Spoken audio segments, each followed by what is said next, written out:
જુઓ વિદ્યાર્થી મિત્રો, આજે આપણે મધ્યવર્તી સ્થિતિના માપનો અભ્યાસ કરીશું. મધ્યવર્તી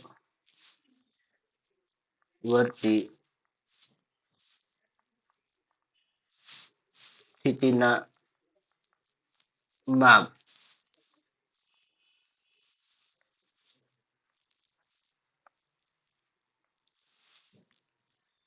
તેમાં જુઓ કયા કયા પોઈન્ટનો આપણે અભ્યાસ કરીશું તે જોઈ લઈએ.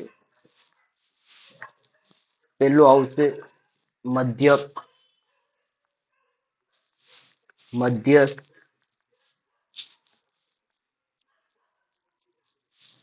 બહુલક, મિશ્ર મધ્યક,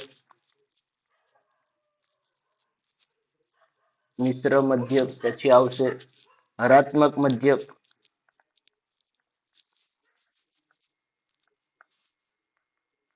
પછી આવશે ગુણોત્તર મધ્યક,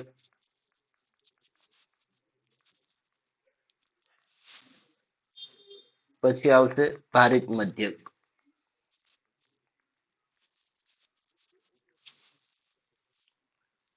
આટલા મધ્યકનો આપણે અભ્યાસ કરીશું.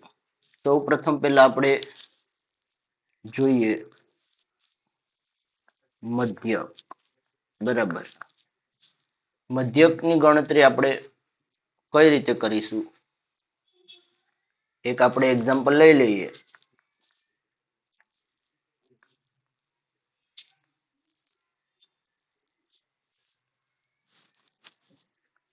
એક, બે, ત્રણ, ચાર નો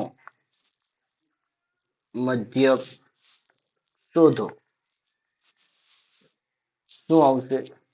તો જુઓ, એમનો આન્સર એવો આવશે: 1 1 + 2 + 3 + 4 ડિવાઈડ 4 ભાગ્યા 4. 10/4 કરશો, આનો સરવાળો 10/4 બરાબર કેટલો આવશે? 2.5. તો આની મધ્યક એટલે કે સરેરાશ x બાર અને મધ્યક વડે દર્શાવાશે. બરાબર, ધીમે ધીમે આપણે આગળ વધીએ કે મધ્યકના સૂત્રનો અભ્યાસ કરીશું. જુઓ, મધ્યકના સૂત્ર કઈ રીતે આવશે તે જુઓ.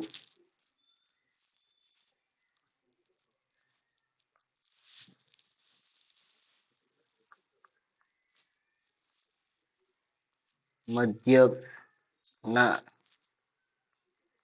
સૂત્ર x bar equal to sigma x ના છેદમાં n, સામાન્ય રીતે. બરાબર, આ રીતે તમે લખી શકો, અથવા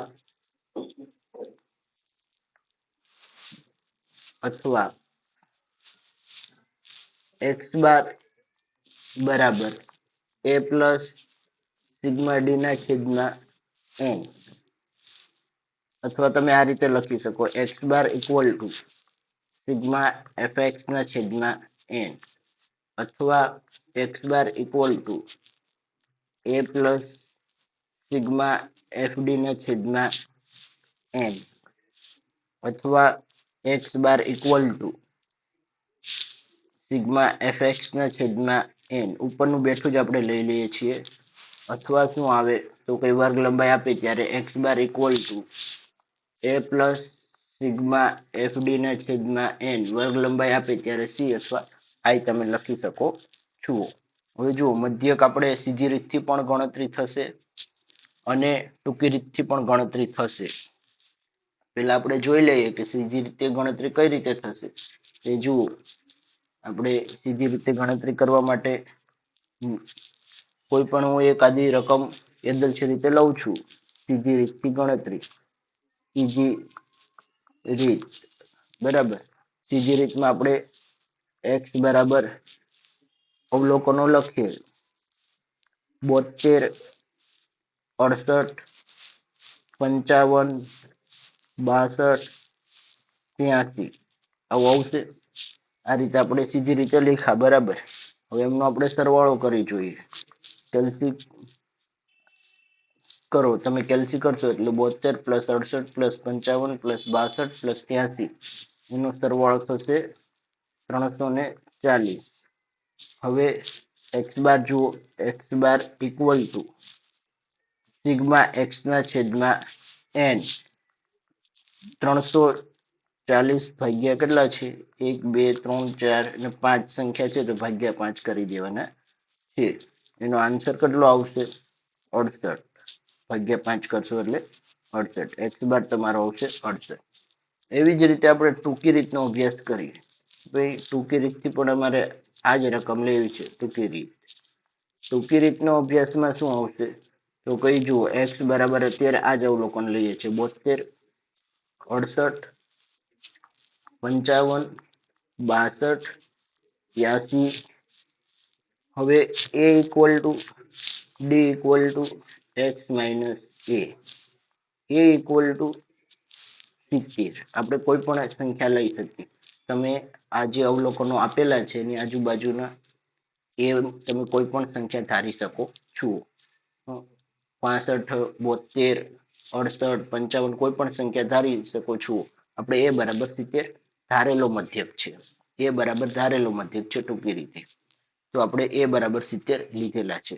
હવે એક્સ 72 છે અને એ 70 છે તો 72 માંથી 70 જશે તો 2 રહેશે, અહીંયા માઇનસ 2 રહેશે. 55 માંથી 70 જશે તો -15 રહેશે. 62 માંથી 70 જશે તો -8 રહેશે અને 83 માંથી 70 જશે તો 13 રહેશે. બરાબર. હવે આના પરથી હું સિગ્મા ડી મેળવીશ. સિગ્મા ડી બરાબર શું આવશે? તો કઈ જુઓ, 2 ને 8 કેટલા છે? 15 ને 8 ટોટલ -25 થશે. -25 અને પ્લસ કેટલા છે? 13 ને 15 પ્લસ 15 એટલે અહીંયા કેટલા આવશે? -10 આવશે. Sigma D equal to -10. હવે જુઓ, હવે આપણે ટૂંકી રીતનું સૂત્ર શું છે? X bar equal to A plus sigma D ના છેદમાં એન. એ કેટલા આવશે? એ આપણે જુઓ, એની એ ધારેલો મધ્યક છે 70 એટલે એ બરાબર 70 પ્લસ સિગ્મા ડી તો કૌંસમાં -10 ને એન કેટલા છે? 3 ને 5. હવે જુઓ 70 પ્લસ માઇનસ એટલે માઇનસ -10 ભાગ્યા 5 એટલે -2. અહીંયા આવશે એક્સ બાર બરાબર 68. હવે જુઓ, તમે ટૂંકી રીતથી ગણશો કે સીધી રીતથી ગણશો?